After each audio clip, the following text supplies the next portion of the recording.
உதவிக்கரம் கொடுப்பதில் தயக்கம் வேண்டாம். ஏதேனும் ஒரு காரியத்தில் ஒத்துழைத்தால் அதன் பலனை தான் மட்டும் அனுபவிக்காமல் மற்றவர்களுடன் பகிர்ந்து கொள்ள வேண்டுமே என்று பலர் நினைப்பதுண்டு.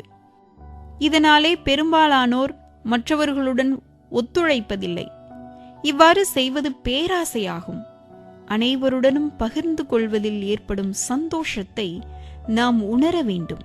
காக்கை கூட்டம் கூட கிடைத்த இரையை ஒற்றுமையாக பகிர்ந்து உண்பதை நாம் பார்க்கிறோமே. நான் என்னால் இயன்ற அளவு செய்தேன், ஆனால் அவர்கள் ஒத்துழைக்கவில்லை, நான் ஏன் அக்கறை காட்ட வேண்டும்? இது போன்ற உரையாடல்களை நாம் அவ்வப்போது கேட்கிறோம்.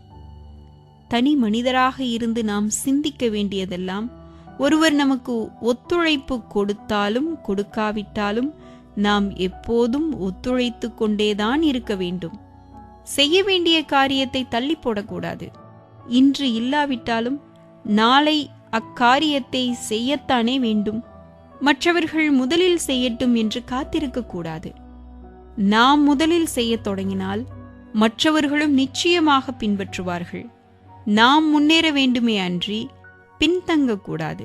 எந்த காரியத்தை செய்யும் போதும் நம்முள் ஆணவம் இருக்கக்கூடாது.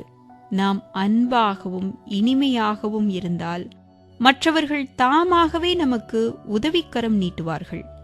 ஒவ்வொருவரும் தங்களது சிறு விரல்களை கொடுத்து மலையையே தூக்கியதாக ஒரு கதை உண்டு. வலது கரம் கொடுப்பதை இடது கரம் கூட அறியாத வகையில் கேட்போருக்கு இல்லை என்று கூறாமல் உதவிகளை வாரி வழங்கி வாழ்ந்த கர்ணனின் கதையும் நமக்கு தெரியும். இறைக்கின்ற கிணறுதான் சுரக்கும் என்பார்கள்.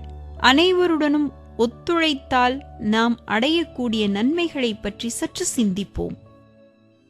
சிந்தனை துளி. ஒன்றுபட்டால் உண்டு வாழ்வு, ஒற்றுமை நீங்கிடின் தாழ்வு.